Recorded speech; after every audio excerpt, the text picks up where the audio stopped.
What's going on, everybody? Lil Chris here to bring you another pool coaching video. And today, I'd like you to meet Bryant. Now, Bryant is a fellow Texan who also happens to have his own YouTube channel, The Corner for Billiards. And I'll provide a link in the description below, so be sure to stop by his channel afterwards and give him a subscription. Now, Bryant is a skill level 7 in both APA 8-ball and 9-ball. And he was interested in knowing what type of advice I could offer him to help improve his game. So he has provided us 3 racks of 8-ball that we're going to watch. So let's see what we can do to help him out. All right, Bryant, show us what you got with this first rack.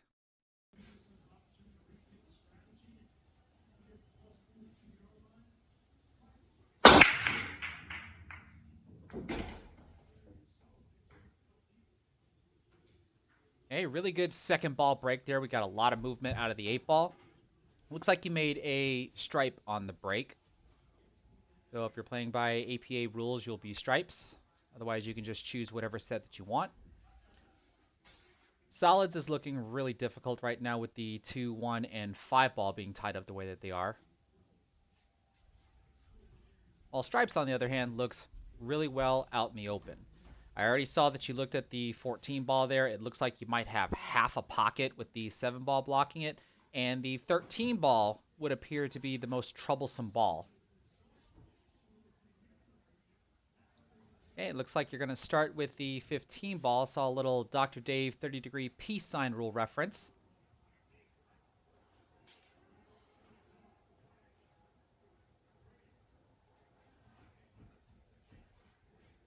Might change our mind. Nope, we're sticking to it. Okay, what are we going to do here? We're shooting the 15 ball. We can see that the cue ball is going to track over towards the side pocket of the 12 ball. You got a little bit of draw on it. And you get a billiard on the 12 ball with good setup for the 10 ball.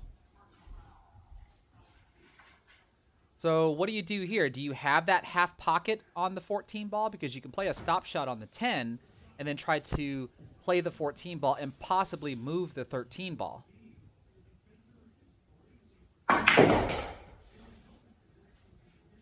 Okay, so we draw back and we have position on the 12 now.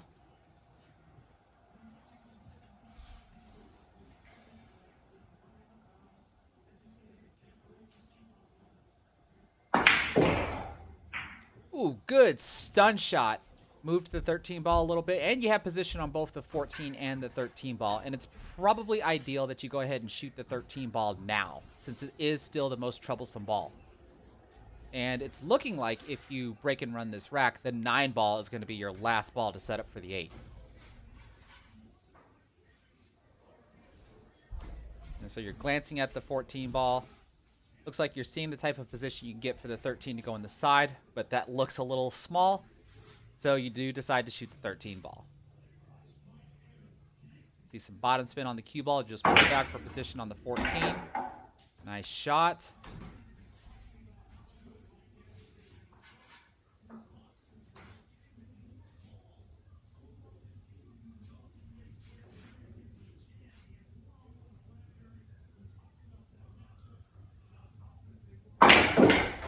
Ooh, put some zing on that cue ball.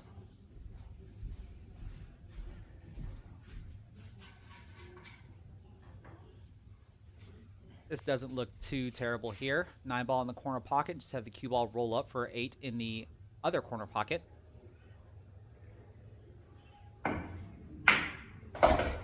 Nicely done.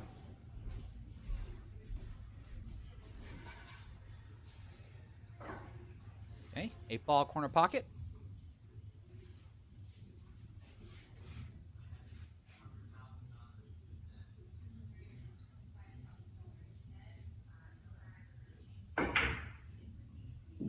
Nicely done. Well, man, what am I supposed to do with you guys when you send me videos to review when you break and run the racks, right? Normally you would just sit there and think that if you do that, then there's really nothing that I can absolutely critique on, because it's not like what you did was wrong. You were able to finish the rack. I can say, though, after watching this rack multiple times, I found at least 2 spots that I can give a comment on that maybe you can kind of ponder over and see what you can think about what you can do the next time you come up with situations like this. So let's go take a look at them. So here's the first spot I'd like to comment on. This is your opening shot after the break with your run of stripes. You started by shooting the 15 ball into the corner pocket, and with bottom spin on the cue ball, you drew over here and avoided the scratch and then bumped into the 12 ball, moving it to about right here, and that allowed you to get position on the 10 ball. You then drew off of the 10 ball and repositioned yourself back onto the 12 ball, which turned out to be your most critical shot, because you then shot the 12 ball into the same corner pocket and then stunned over and bumped into the 13 ball to about right here, and your cue ball goes right about here, which is what allowed you to be able to run the table. Because had you not bumped into the 13 ball the way that you did, then the outcome of the rack could have been very, very different. Now, the reason why I'm commenting on this spot here is because I think we both can agree that the 13 ball is your most troubled ball on the table. And typically, I like to try to deal with those as soon as possible if I'm able to, and have my remaining balls on the table serve as backup shots just in case something goes wrong. So rather than 3 shots later dealing with the 13 ball, I kind of feel like you can deal with it right now, still shooting the 15 ball. You play it into the corner pocket just like you did. And since bottom spin allows you to avoid the side pocket on this side, it kind of makes me think that top spin will avoid the side pocket on this side, whereas a stun shot would actually cause you to scratch. But top spin isn't going to be enough. You're going to need a touch of right spin on the cue ball as well, because we want the cue ball to hit the side rail and then spin over this way and hopefully hit the 13 ball from behind, pushing it over here and setting it up for this corner pocket. Because then we can play that and have a positional shot on the 14 ball and then transition over to the 10 and 12 and then still use the 9 ball as your last shot to get position on the 8 ball. One other possible outcome that could happen here with the same exact shot is that you could bump into the 13 ball. And if that happens, then what you really want to happen is just to move it right into the window behind the 7 ball so that way it can be played there. But you probably won't have position on it. And that's why the 14 ball will serve as a backup shot in order to get position back onto the 13 ball if that happens. Now, of course, what I'm suggesting here, something could have totally went wrong, but at least you have other alternatives if something did. Whereas when you shot from the 12 to the 13, there was no other alternative because we saw that the 13 ball did not go into the side pocket with the way that you bumped it. You were able to shoot the 14 ball and then transition over to the 9 ball after that, but then what were you going to do with the 13 ball had you not had position on it? That's the only reason why I would think that maybe you could have tried to deal with it on this exact opening shot here rather than 3 shots later. And this will be the last spot in rack 1 that I'm going to comment on. Still during your run of stripes, you're about to shoot the 14 ball into the bottom right corner pocket, and we can see that you have top left spin on your cue ball. Because your cue ball comes over here and hits the short rail and then zings its way over to the side rail, bumps into the 3 ball right out into the open. I think the 3 ball goes somewhere over here, but it's not really relevant. And then you gently play the 9 ball into the corner pocket, and I think your cue ball lands right about here for you to have an easy shot on the 8 ball. So all in all, was a great run out, but this shot here, I think you did more work than you actually needed to. And you actually did it with a lot of risk, meaning that you could have accidentally hooked yourself behind the 6 and the 4 ball, maybe even the 3 ball, or you could have clipped this 3 ball wrong and the cue ball could have landed all the way over here to where you'd be hooked behind the 2, 1, and the 5. Those are all possibilities. So the only thing I want to suggest is just to eliminate those types of risks. And so how do you do that? Well, if we look at the path that your cue ball took, it goes right into the rail here at this angle. And then your left spin on the cue ball is what carries its way over here. So where do you think it might go if you don't put any left spin at all? You can pretty much go with this angle in is going to equal that angle out, and you just roll right to the center of the table and run no risk at all, and still have the same type of positional shot that you would on the 9 ball, shoot it into the corner pocket, and then get your position on the 8 ball with the exact same run out pattern. I just think this alternative here just runs less risk. But like I said before, you already broke and ran the table. So really you can just dismiss the comments. I just want you to know that there were other alternatives that I think just had less risk or allow you to deal with trouble spots as soon as possible. This is all that I have for you on rack 1. Now let's check out rack 2. So here we are with rack 2, and we can see that you're going to do more of a head-on break. So let's see how this works out for you.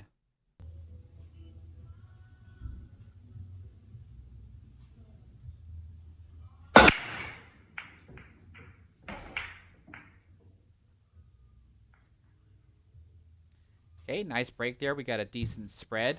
We did make a solid on the break, so now I'm already wondering about this 5-7 12 clutter that you have here and how you're going to deal with it. And it looks like your only opening shot that you have is this 3 ball to go into the side pocket.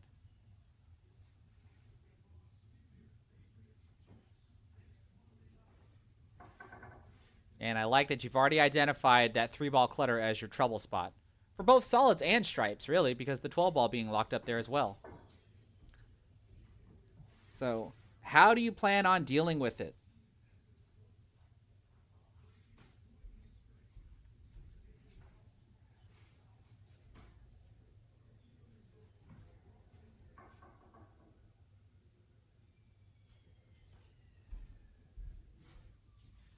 Okay, that looks like maybe you're going to play the 3 ball into the side pocket and try to get position on the 1 ball in the corner there.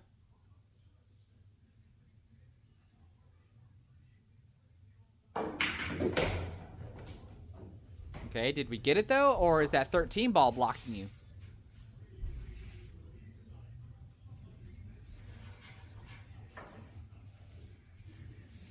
Oh, it must be blocking you if you're going to do that.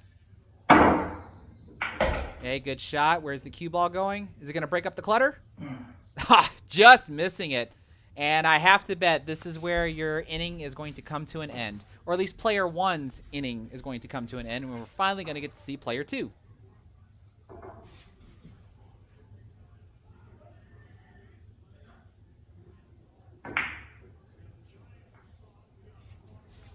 Alright, so now let's see what you can do with stripes.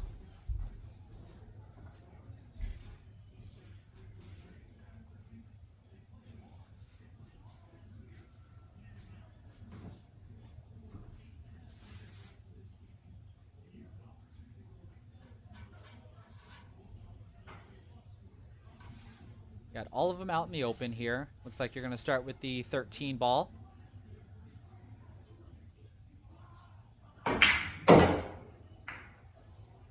Okay, good shot. Nothing too crazy there because you don't want to tie up the 9 ball with the 2 and the 4 ball there.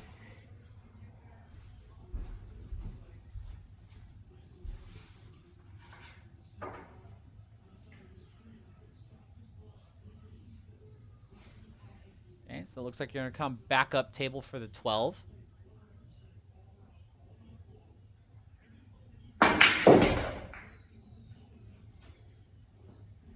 Okay, good shot here. Looks like you should be able to play the 14 ball and get position on the 9 ball.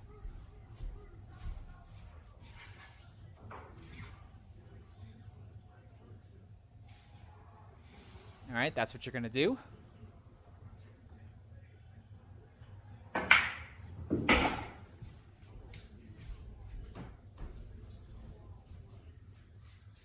Nine ball should be going into the top right corner pocket. Probably play position for the 11 ball to go into the same pocket.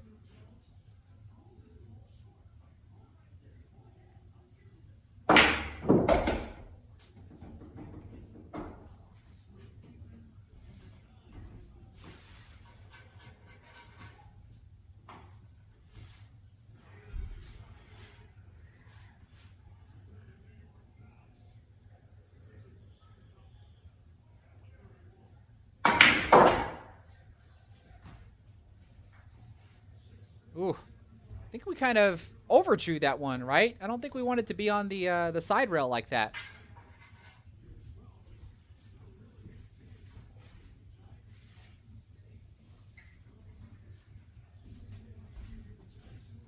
Let alone because you'd be bridging over the 7 ball.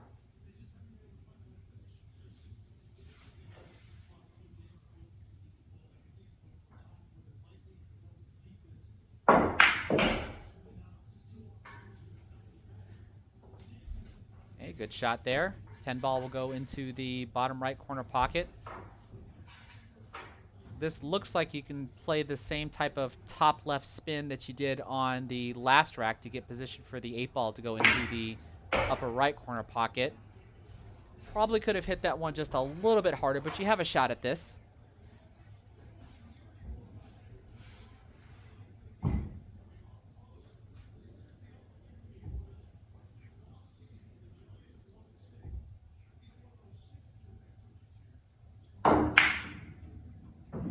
Oh, just barely overcut the ball. And now you are officially on 1 inning. So we're back over to player 1 with solids.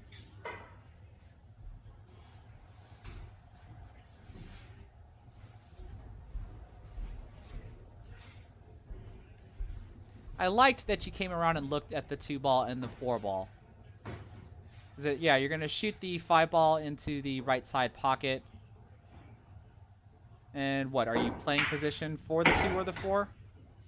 I mean, either one, it really doesn't matter, I think, at this point.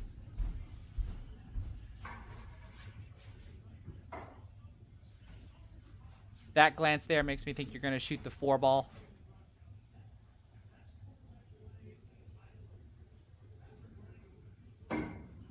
Yep, okay.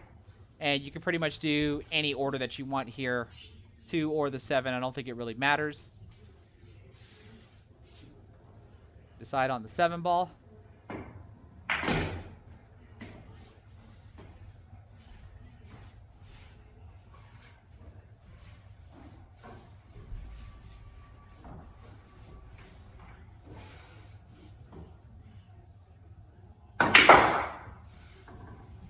And 8-ball in the top right corner pocket.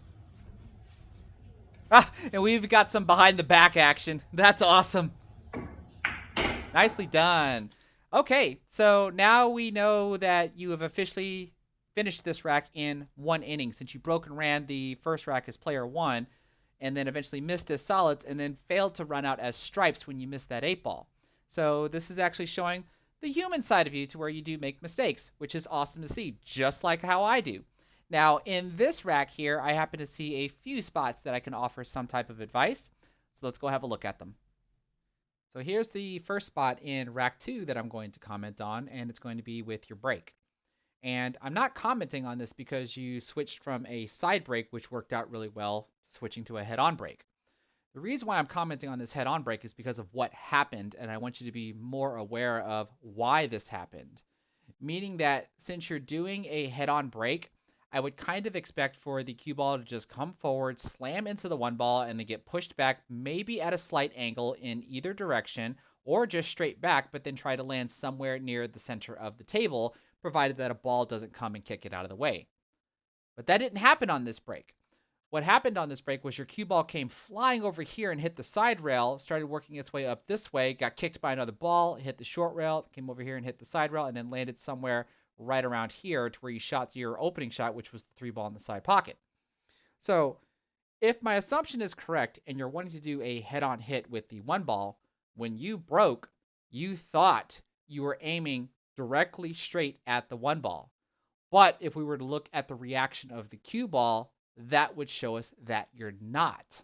So I just want to make you aware of that. So even when you're breaking, it's no different than when you're shooting, because you're trying to hit a certain ball on the break a certain way, just like how you're trying to hit a ball into a pocket a certain way. So if you are trying to do a head-on break practically from any angle, then we would expect the cue ball to get pushed back by the rack. And then if you are using some amount of topspin, the topspin on the cue ball will fight back that inertia and then try to halt the cue ball towards the center of the table, or at least the midpoint between where you broke from and where the rack was actually struck. So try to be a little bit more aware of that, so that way you can directly hit that rack or hit the 1-ball square in the face. Here's the next spot I want to comment on. This is the opening shot after the break with solids. And you start by shooting the 3-ball into the side pocket, and your cue ball kind of just dribbles forward and bumps into the 8-ball and then lands somewhere right around here, while the 8-ball just gets pushed over here. And you had heard me ask, are you hooked by the 13-ball? And it turns out you were, because you had to do a small curve shot around the 13-ball, and you made the 1, and then your cue ball kind of just flung its way over here and almost opened up your clutter, but then landed somewhere right around here to where you just manually opened up the clutter and then tried to run the table as stripes. So I'm commenting on this spot here because of how critical this opening shot actually is if you're really trying to break and run the table. Because we saw you come stand somewhere over here and then look down this line here to see what it would take to have position on the 1 ball. And this is pretty much where you landed. You just must have overlooked how the 13 ball would actually be in the way. And given that you have this little window that you have to try to come through, I think I would have just suggested putting bottom spin on the cue ball instead of this center ball hit that you have here. Because I would rather hit this ball into the corner pocket, or I'm sorry, into the side pocket, and we already know the cue ball is going this way anyway, because you are slightly cutting the 3 ball to the left. So drawing it back and making sure that you're landing somewhere right around here just to ensure that you have this opening shot here to the 1 ball, and then freely being able to try to come over here and break out the clutter the way that you did, and then having your 4 ball and your 2 ball possibly as backups in case the 5 and the 7 do not open appropriately. I think this is really the only change that I would have made here, is not trying to just naturally roll into an open position that looked like it was going to be clear, but then turns out it wasn't because you got blocked by the 13 ball, but ensuring that you're going to try to get into an open position. Now, of course, it is possible that you could have just overdrawn the ball and get hooked behind the 10 ball, but to me, I don't see how that's any different than trying to just naturally roll into it and then just overlooking the possibility of a ball that could be actually blocking you. So knowing that you had a spot here down this line to where you possibly could have made it if the 13 ball wasn't in your way, then you would know for a fact that this spot here is what you possibly should have been aiming for. And this will be the final spot in rack 2 that I'm going to comment on. Now shooting as stripes, you start by playing the 13 ball into the side pocket. Your cue ball rolls down table, bumps into the 9 ball, pushing it to about here, or your cue ball lands here. And that causes you to come back up table by playing the 12 ball into the corner pocket, and with bottom spin on the cue ball, you draw back for position on the 14 ball. You even clipped the 7 ball and pushed it closer to the side pocket along the way. Now that you're back down at this end of the table, you play the 14 ball here, the 9 ball here, as well as the 11 ball, and then come back up table again to play the 15 here, the 10 ball here, and then you tried to finish the table with the 8 ball in the top right corner pocket. You just rattled it. So you were fully capable at ending the rack had you not rattled the 8 ball. So it's not like there's anything wrong with the pattern that you chose. My only concern about the pattern is how you're going up and down the table from shot to shot, where the principle that I try to advise is to deal with the table in sections if the layout of the table allows you to. And this layout does in multiple ways. I'm only going to comment on one, and we're going to see if the viewers can comment on the others. I actually would have started with the 14 ball into the corner pocket. And with the center ball hit, by the time I make contact with the 14 ball, it'll just gently roll forward for position on the 9 ball, because it does look like it passes by the 5 ball to go into the side pocket. And if I'm wrong, then I'm going to play this shot with bottom spin and still get position on the 9 ball to go into this corner pocket instead. And then the 11 ball will still be next to go into this corner pocket. Because from the 11 ball, I can easily transition to either the 13 ball or the 12 ball to return to this end of the table and keep my cue ball movements small and still be able to play the 8 ball either into this corner pocket like you tried, or possibly this corner pocket. Because if I transition from the 11 to the 12, then more than likely my 13 ball is going to be the last ball that I'm going to play. But if I do transition to the 13 ball next, then the 10 ball will probably be last, just like how you played it. The biggest thing that I like to always say about dealing with the table in sections is because it allows you to keep your cue ball movements small. Those are easier to control, giving you a higher chance at being successful. Even though you were almost successful with the pattern that you chose. You just barely missed the 8 ball. But try to keep that in mind and see if the layout of the table allows you to deal with it in sections, and see how much higher your chances of being successful are at running the table. This is what I have for you on rack 2, and now let's check out your final rack. So here we are with rack 3, and you're going to be breaking as player 1, and it looks like you've returned back to using the side break. And you're currently only on 1 inning. So let's see what you can do with this rack.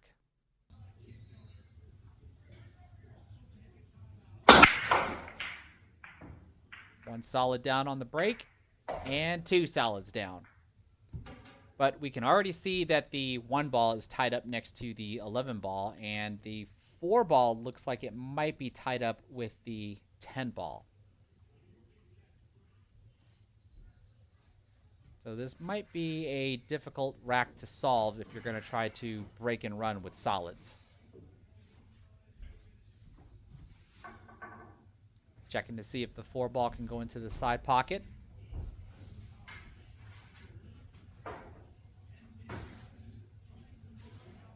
And it looks like we're going to start by trying to back cut the 6 into the top right corner pocket. Oh, we just didn't hit it hard enough. Decent position on the 2 ball had we made it. Try to play defense. Defense? What? We know you were trying to make that ball.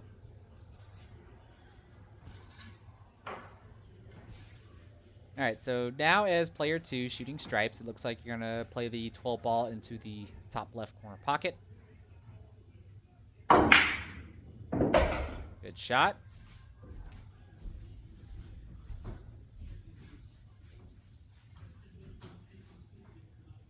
Now, what are you going to do with your 11 ball at some point? Because you are going to have to break that out as well. Just as well with the 10 ball, too.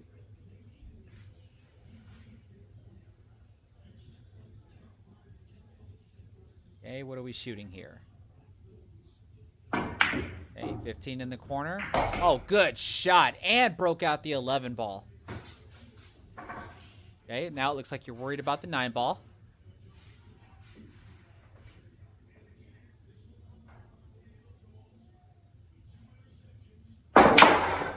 And it looks like you tried to break it out using the 13 ball. Not a bad attempt, but what can we do from here?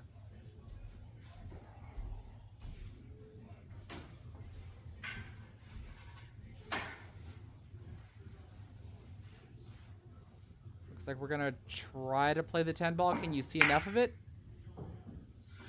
Didn't look like it. You must have tried to throw the 10 ball in by putting a lot of right spin on the cue ball, so that way you can throw the 10 ball to your left. So now that actually puts you on 2 innings, and we're back over to player 1.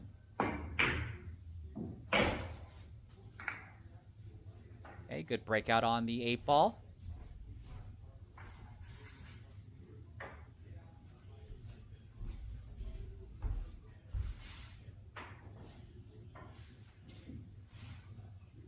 Yeah, I like selecting the 4 ball here. It's kind of in a troubled area since it only has so many pockets it can go into with those 2 stripes blocking it. Excellent shot. Easy transition for the 5 ball to go into the left side pocket and just let the cue ball roll forward for the 1 ball. Pretty much.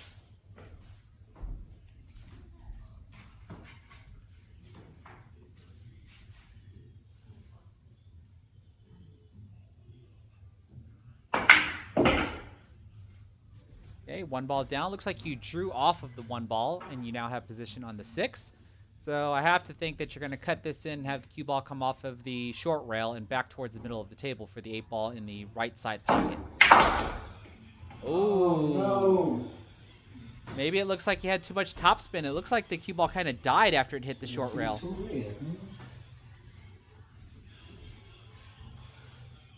You see enough of it? No, it doesn't look like it, huh?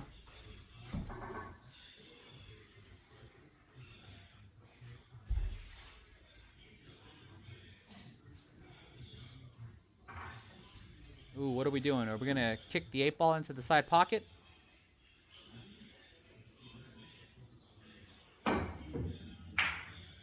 Oh, wow! Nice shot. What a way to be able to end the set there. That was freaking awesome. Man, so you completed all 3 racks in only 2 innings, which is fan-freaking-tastic. I do have a couple of spots on this rack that I can comment on, so let's go take a look at those. So here is the first of only two spots that I'm actually going to comment on, because I thought you maneuvered through this rack really well. I'm just not entirely sure if it was possible to be able to break and run as solids, considering how the 1 ball was tied up next to the 11 ball. You have the 4 ball that's tied up here next to the 10 ball, and you still have the 8 ball tied up next to the 9 ball. But now as player 2 with your run of stripes, I do think it is possible, and this is the turning spot here. Because right now, you tried to shoot the 13 ball into the side pocket. And with bottom spin on the cue ball, it looks like you were trying to draw the cue ball back in order to break the 9 ball away from the 8 ball. But because of the cut angle that you have, you drew back and bumped into the 5 ball, pushed the 5 ball here, and still almost came all the way through and broke the 9 ball away from the 8. But your cue ball stops just shy, and you ended up trying to throw the 10 ball in with a lot of right spin on the cue ball to go here into the bottom right corner pocket. So, given that you need to break the 9 ball away from the 8 ball, I just don't think I would shoot the 13 ball now. Instead, I would suggest shooting the 11 ball into the bottom left corner pocket and allow the cue ball to just gently roll forward to make your cut angle on the 13 ball less than it is now. Because then you should be able to shoot the 13 ball into the side pocket with less of a cut angle and to be able to draw straighter back into the 9 ball in order to break it out. The rest of the run out should probably look something like this if you're successful with this breakout, because the 8 ball would probably go somewhere over here while the 9 ball goes over here, and hopefully your cue ball just stops somewhere right around here. Then you should be able to shoot the 9 ball into the upper left corner pocket, try to get position on this 14 ball to go here into the lower right corner pocket, and then maybe shoot the 10 ball into the side pocket. If the side pocket is not makeable from this angle, you probably will have to go all the way down, but it doesn't look like you can go completely down because the 5 ball blocks the path. You'll probably have to come off of the side rail, off of the 6, and then go into the corner pocket. Either one of these shots here, if the side pocket is possible, should allow you to get position on the 8 ball that should be somewhere right around here in order for you to play it here into the left side pocket. So this is the only suggestion that I think would allow this to be possible, because otherwise you would have to hit this cue ball harder and probably lower than you did in order to try to drive through the 5 ball the way that you did and still be able to break apart the 9 ball. And this will be the final spot that I'm going to comment on. Now back as player 1, you're actually about to run the table from here. You shoot the 1 ball into the corner pocket, and with bottom spin on the cue ball, you draw over to the side rail and back out for position on the 6. But then we make a mistake on how we shot the 6 ball, because it looks like you were trying to shoot the 6 into the corner pocket and have the cue ball come off of the short rail and back out towards the middle of the table so that you could shoot the 8 ball into the right side pocket. Maybe even try to get the cue ball to stop short here and shoot the 8 ball into the bottom right corner pocket. But for whatever reason, you must have had too much topspin on the cue ball, because the cue ball just dies after it hits the short rail and just kind of just dribbles out like this. You then look to see if you can actually see enough of the 8 ball in order to back cut it into the bottom right corner pocket, but instead you come out with an awesome 1 rail kick shot to finish the rack off and make the 8 ball here into the right side pocket. So clearly we could have fixed on how we shoot the 6 ball in order to finish the table. But my suggestion is actually to shoot the 1 ball different. Because instead of putting bottom spin, I would try top spin and push the cue ball behind the 11 ball and get position on the 6 ball here. Because shooting the 6 ball into the corner pocket and playing the cue ball off of the side rail makes it easier to get position on either here or continue to forward here for the 8 ball in the side pocket or for the 8 ball into the corner pocket. This looks more natural. It's not like there's anything wrong with drawing off of the 1 ball and shooting the 6 the way that you did. We just need to hit the 6 or hit the cue ball better as we hit the 6 so that way we don't come short the way that you did in order to play the 1 rail kick shot on the 8 ball. Following forward, going behind the 11 ball and cutting the 6 ball into the corner pocket and coming off the side rail is just more natural and is easier to execute. So Bryant, this is what I have for you after watching these 3 racks of 8 ball that you were able to complete in only 2 innings, which is freaking awesome. I think you represent yourself very well as a skill level 7 in APA with the way you're able to maneuver the cue ball around the table while you're running the rack, break apart clutters, as well as that awesome kick shot that you did in the final rack. I can only hope that the advice that I was able to give in each of the racks that I did have to watch multiple times in order to find the spots that I commented on, you'll be able to find helpful in order to improve your game. So viewers, what do you think of that assessment? Do you agree or disagree with any of my points? And just like before, if there's some type of advice that you would like to offer Bryant, or maybe a different runout pattern, feel free to leave a comment in the comment section below with the timestamp of the shot of where your advice would begin or where the different runout pattern would begin. And before I forget, I do want to give a special shout out to Bryant because, like myself with his YouTube channel, Corner 4 Billiards, he also likes to do pool instructional material, but primarily targets players with skill levels 1 through 5. And he just recently told me that he is about to launch a clinic in his area for our junior players. So how awesome is that to teach the next generation to get interested in this game that we all love to play? So like I said at the beginning of this video, if you haven't, go over to his YouTube channel and be sure to give him a subscription as well.